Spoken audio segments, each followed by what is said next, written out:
የአማራ ፋኖ ሸዋ ጠቅላይ ግዛት አሳምነው እዝ የብልጽግና ኃይል ላይ ድል ሲቀዳጅ በሬማና በደራ ወረዳዎች የንጹሐን እገታና የእናቶች እስራት ተፈጸመ። ከአገዛዙ ጋር በጥምረት የሚነሳው ኦነግ የቀጠናው ሰቀቀን ሆኖ ቀጥሏል። የግንባር መረጃዎቹን በቅደም ተከተላቸው ትሰሙታላቸው። በሞጣና በደብረ ወርቅ በንጹሐን ዜጎችና በሕክምና ባለሙያዎች ላይ በአገዛዙ ኃይሎች ጥቃቶች ተፈጸሙ። በሞጣ ሆስፒታሎች የትርፍ ሰዓት ክፍያ የጠየቁ ዶክተሮች በጸጥታ ኃይሎች ተደብድበዋል። ወጣቷ ላይ የደረሰውን አሰቃቂ ድርጊትም ዜና ሰዓታችን በዝርዝር ይደመጣል። ድርድር የተደረገለት መካከለኛው ምስራቅ በውጥረት ውስጥ ሲሆን የኢራን ማስጠንቀቂያና የትራምፕ ማስተባበያ ስምምነቱን እንዳያደፈርስ ተሰግቷል። በተጨማሪም በፖለቲካው ዓለም እየተናጠ ያለው የዓለም ዋንጫ ስፖርታዊ ድባቡን ማጣቱ ተጨማሪ ቀውስ የሚመዝ ሆኗል። በባህር ማዶ ዘገባ ቆይታችን ታዳምጧቸዋላችሁ። ሰላም፣ ጤና፣ ፍቅር የምንመኝላችሁ ውድ የብላክ ላይን ሚዲያ ቤተሰቦቻችን እናንተን ይመጥናሉ ብለን ያሰብናቸውን የተመረጡ ዕለታዊ የግንባርና ወቅታዊ መረጃዎችን ወደ እናንተ ይዘን ቀርበናል። ቻናሉን ሰብስክራይብ በማድረግ ቤተሰብ እንድትሆኑ እየጋበዝን ወደ መረጃዎቹ እናመራለን። በሞጣና በደብረ ወርቅ በንጹሐን ዜጎችና በሕክምና ባለሙያዎች ላይ በአገዛዙ ኃይሎች ጥቃቶች ተፈጸሙ። በሞጣ ሆስፒታል የትርፍ ሰዓት ክፍያ የጠየቁ ዶክተሮች በጸጥታ ኃይሎች ተደብድበዋል። በሞጣ ከተማ ሆስፒታል ውስጥ የ5 ወራት የትርፍ ሰዓት ወይም ዲዩቲ ክፍያዎችን ይከፈለን የሚል መሰረታዊ የመብት ጥያቄ ያነሱ የሕክምና ዶክተሮች በአገዛዙ ኃይሎች የጭካኔ ድብደባ እንደተፈጸመባቸው ታወቀ። የሕክምና ዶክተሮቹ የሚከፈላቸው መደበኛ ደሞዝ ብቻ በቂ ባለመሆኑ የደከሙበት የትርፍ ሰዓት ክፍያ እንዲሰጣቸው በመጠየቅ ቃቸው ምክንያትም የአገዛዙ ኃይል ያለ ክፍያ በግዴታ ትሰራላችሁ በሚል በባለሙያዎቹ ላይ ይፋዊ የዱላ እርምጃ መውሰዱና የአካል ጉዳት ማድረሱ ተገልጿል። ይህ ክስተት የአስተዳደሩን መበስበስ በግልጽ ያሳየ መሆኑ የተመላከተ ሲሆን ድብደባው የተፈጸመው በሆስፒታሉ ቅጥር ግቢ ውስጥ በመሆኑ ምክንያት በወቅቱ በቦታው የነበሩ ንጹሐን ላይ ከፍተኛ ስነ ልቦናዊና አካላዊ ጉዳት አስከትሏል። ምንጮች እንዳረጋገጡት ከሆነ ድርጊቱ ለሕክምና የመጡ አያሌ ታማሚዎችን፣ ነፍሰ ጡር እናቶችንና ህጻናትን ለከፍተኛ ድንጋጤና ለተጨማሪ ህመም ዳርጓቸዋል። አገዛዙ የህዝብ አገልግሎት የሚሰጡ የህክምና ተቋማትንና ባለሙያዎችን በሰላማዊ መንገድ መምራት አቅቶት መብትን በኃይልና በዱላ ለመጨቆን የሚሄድበትን አካሄድ በግልጽ ያሳየበት ድርጊት የተፈጸመ ነው ሲሉ ምንጮች ገልጸዋል። በተመሳሳይ መረጃ በደብረ ወርቅ ከተማ በአንዲት ወጣት ላይ የተፈጸመው የ15 ቀናት አሰቃቂ እገታና ጥቃት ይፋ ሆነ። እድሜዋ ገና 13 ዓመት የሆነችው ወጣት መቅደስ ባንቴ የተባለች ሴት በጉዞ ላይ እያለች በአገዛዙ ኃይሎች ተጠልፋ ለ15 ቀናት በጨለማ ክፍል ውስጥ ታስራ አሰቃቂ ጥቃት እንደተፈጸመባት ተሰማ። የመረጃ ምንጮች እንደጠቆሙት ወጣት መቅደስ ግንቦት 24 ቀን 2018 ዓ.ም ከባህር ዳር ተነስታ ወደ አዲስ አበባ በመጓዝ ላይ እያለች ደብረ ወርቅ ከተማ ላይ በኃይል ጉዞ እንዲቋረጥ ተደርጓል። በወቅቱ የስርዓቱ ታጣቂ አባላት እየተጓዘችበት ያለን መኪና አስገዳጅ በሆነ ሁኔታ በማስቆም በመኪና ውስጥ የነበሩትን ወንድ ተጓዦች በሙሉ በዛቻና በዱላ እያሳደዱ ካባረሩ በኋላ ወጣቷን ብቻዋን አስቀርተዋታል። በወቅቱ ረዳት ባጣችበት ሰዓት ዮሐንስና ፍልፍሉ የተባሉ የአገዛዙ ጦር አባላት ከመኪናው አውርደው ደብረ ወርቅ ከተማ ውስጥ ወደሚገኘው አዝመራ ግሮሰሪ እየጎተቱ በማስገባት በሩን በኃይል ዘግተውባት መሰንበታቸው ተረጋግጧል። ከግንቦት 24 ቀን 2018 ዓ.ም እስከ ትላንት ሰኔ 8 ቀን 2018 ዓ.ም ለተከታታይ 15 ቀናት ወጣት መቅደስ በዛች ጠባብና ጨለማ ክፍል ውስጥ ታስራ እንድትሰነብት ተደርጓል። እነዚያ ሁለት የጦር አባላት በእያንዳንዱ ቀንና ሌሊት እየተፈራረቁባት ሰብአዊ መብቷንና ክብሯን የረገጡ ሲሆን የጭካኔያቸውንም በትር አሳርፈውባታል።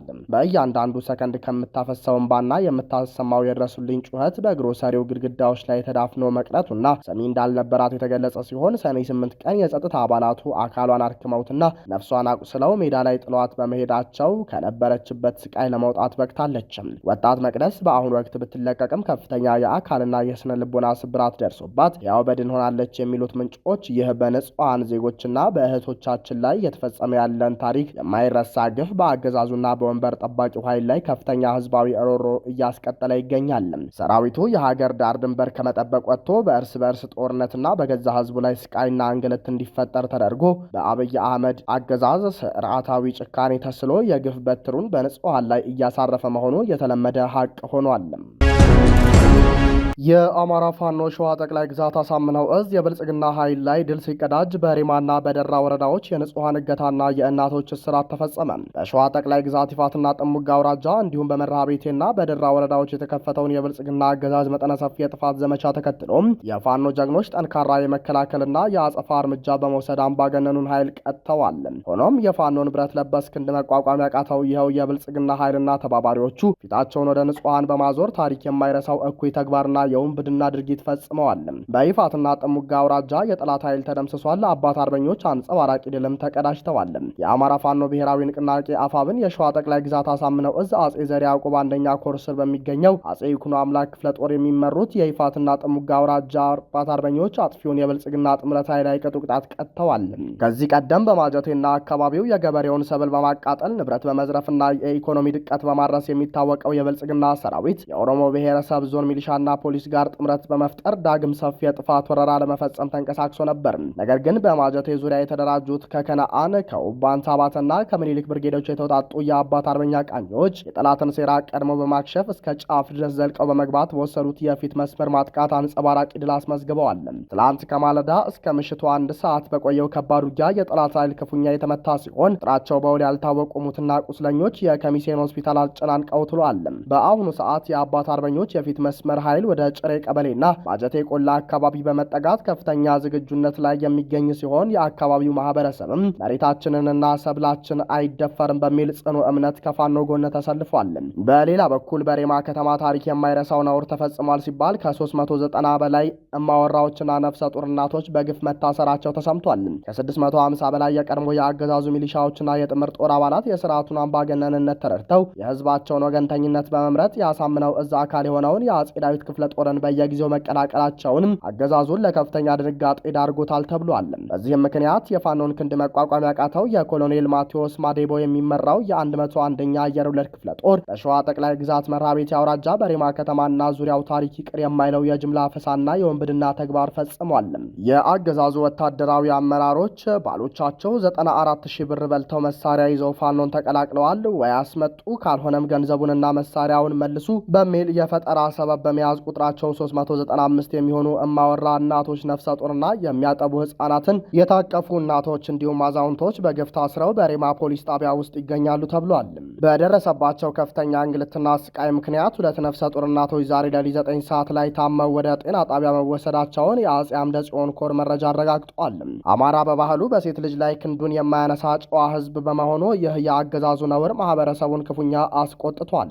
ድርጊቱ ከተፈጸመ ከሰዓታት ልዩነት በኋላ የጀግናው የአጼ ዳዊት ክፍለ ጦር አሃዶች ሬማ ከተማ አቅራቢያ በመግባት ፈጣን የሰርጎ ገብ ኦፕሬሽን ፈጽመዋል። በዚህም 2 የአየር ወለድ አባላት፣ 1 የጥፋት መንገድ መሪ ሚሊሻ ተሸኝተዋል። በርካታ የአገዛዙ ታጣቂዎች ላይ ከፍተኛ አካላዊ ጉዳት ደርሷል። ክፍለ ጦሩ አገዛዙ በግፍ ያሰራቸውን እናቶች በአስቸኳይ የማይለቅ ከሆነ በቀጣይ የከፋና የማያገግም የአጸፋ እርምጃ እንደሚወስድ በጥብቅ አስጠንቅቋል።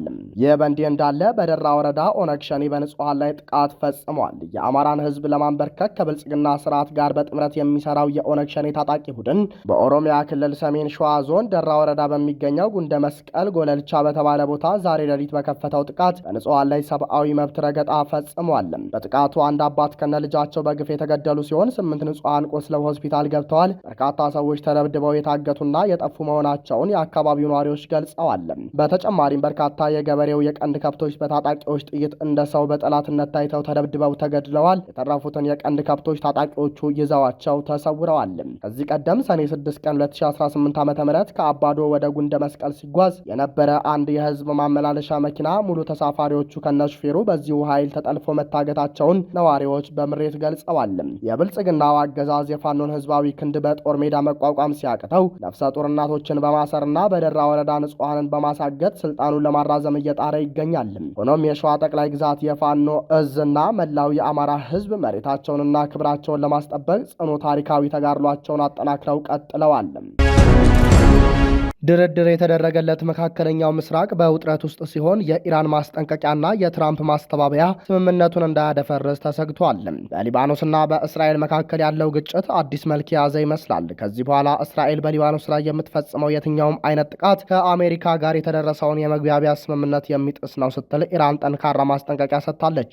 የኢራኑ የውጭ ጉዳይ ሚኒስትር አባስ አራጊቺ እንደገለጹት ስምምነቱ ሲደርስ በአንድ በኩል ኢራን እና ሄዝቦላ፣ በሌላ በኩል ደግሞ አሜሪካና እስራኤል ሆነው ነው። በመሆኑም የእስራኤል ጥቃት በአስቸኳይ እንዲቆም አሳስበዋል። አራግቺ አጽንኦት ሰጥተው ሲናገሩም በሊባኖስ ያለው ጦርነት ማብቃት ከአጠቃላዩ ጦርነት ማብቃት ተነጥሎ የሚታይ አይደለም። የጦርነቱ ማብቃት የወረራ ማብቃትንም የሚያካትት ነው። በዚህም መሰረት የእስራኤል ወረራ በሊባኖስ መሬት ላይ የሚቀጥል ከሆነ የተደረሰው የመግባቢያ ስምምነት ጥሰት አድርገው እንደሚመለከቱት አስታውቀዋል።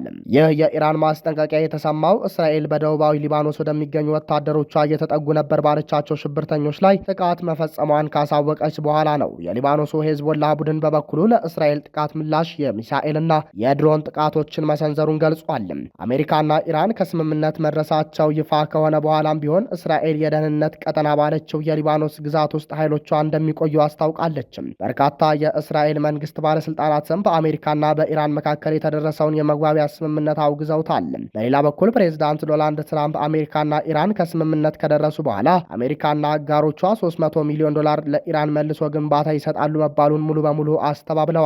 ትራምፕ በትሩዝ ሶሻል ገጻቸው ላይ ባሰፈሩት ጽሑፍ ኢራን የኒውክሌር ጦር መሳሪያ ፈጽሞ እንደማይኖራት ከስምምነት ላይ መደረሱን ጠቅሰው አሜሪካ ለኢራን $300 ሚሊዮን ልትከፍል ነው በሚል የሚነገረው በደደብ ዲሞክራቶች የሚነገር ሐሰተኛ ዜና ነው ብለውታል።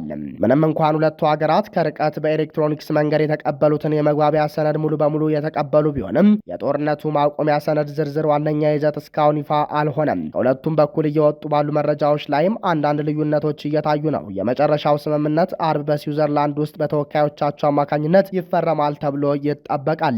ይህ በእንዲህ እንዳለ የፖለቲካ መድረክ የሆነው የዓለም ዋንጫና የኢራን ቡድን መጨቆን በርካቶችን ትኩረት ስቧል። በሶስቱ ሀገራት ጥምረት ማለትም አሜሪካ፣ ሜክሲኮና ካናዳ አዘጋጅነት እየተካሄደ ያለው የዘንድሮ የዓለም ዋንጫ እንደ ቀደሙት ዓመታት የስፖርታዊ ጨዋነት መግለጫ መሆኑ ቀርቶ የፖለቲካ መድረክ መስሎ ቀጥሏል። ውድድሩ የኳስ ድባቡን በማሳጣት በርካታ የንትርክና የውዝግብ ክስተቶችን እያሳየ ይገኛል። ለዚህ ማረጋገጫ የሚሆነው ደግሞ የኢራን ብሔራዊ ቡድን አሰልጣኝ አሚር ጋሊኖይ በዓለም ዋንጫው ቡድናቸው በጣም መጨቆኑን በምሬት መናገራቸው ነው። ቡድናቸው ከኒውዚላንድ ጋር 2-አቻ መውጣቱን ተከትሎም አስተያየት የሰጡት አሰልጣኙ ከሁሉም የዓለም ዋንጫ ተሳታፊ ሀገራት ተለይቶ የኢራን ቡድን ከፍተኛ በደል እንደደረሰበት ገልጸዋል። እንደ አሰልጣኙ ገለጻ ተጫዋቾቹ በመጨረሻው ሰዓት የጉዞ ክልከላ ተጥሎባቸዋል። ከኒውዚላንድ ጋር ከተጋጠሙ በኋላ በሎስ አንጀለስ ቆይተው ማረፍ ቢፈልጉም በአፋጣኝ ሜክሲኮ ወደሚገኘው የስልጠና ማዕከል እንዲመለሱ ትዕዛዝ ተላልፎባቸዋል። መጀመሪያ ላይ በተያዘው እቅድ መሰረት የዓለም ዋንጫው እስኪጠናቀቅ ድረስ የኢራን ብሔራዊ ቡድን በአሪዞና ወይም አሜሪካ ይቆያል ተብሎ የነበረ ቢሆንም ኋላ ላይ ግን ወደ ሜክሲኮ ቱጂያና እንዲዘዋወሩ ተደርጓል። አሰልጣኝ አሚር ጋሊኖይ የገጠማቸውን እንግልት ሲያስረዱ ጨዋታው እንዳለቀ ውጡ አሉን። አውሮፕላን ተሳፍረን ቱጂያና እንድንሄድ ተነገረን ሲሉ ተደምጠዋል። በዚህም በጣም ተረብሸናል። ቀድመን እንድንሄድ እያስገደዱን ነው። ነገሮችን የበለጠ አክብደዋቸዋል። ነገር ግን በእነሱ ምክንያት ቡድናችን ምርጥ ከመሆን ወደኋላ አይልም ሲሉም ጨምረዋል። ይህ የኢራን ብሔራዊ ቡድን ገጠመኝና የአፍሪካ ምርጥ ዳኛ ተብለው የተመረጡት ሶማሊያዊው ዳኛ ወደ ዓለም ዋንጫ መድረክ እንዳይገቡ መከልከልን ጨምሮ የዘንድሮ የዓለም ዋንጫ ከስፖርታዊ ይዘቱ ይልቅ የሀገራቱ የፖለቲካ ሽኩቻ ጥላ ያረፈበት መድረክ እየሆነ መምጣቱን ቁልጭ አድርጎ የሚያሳይ ሆኖ እንደቀጠለ ነው። ክቡራንና ክቡራት አድማጭ ተመልካቾቻችን ለሰዓቱ የነበረን የዜናና የመረጃ ስርጭታችን ይህንን ይመስል ነበር። ቻናሉን ሰብስክራይብ በማድረግ ቤተሰብ እንድትሆኑ ጋበዝን። ጤና ይስጥልንም።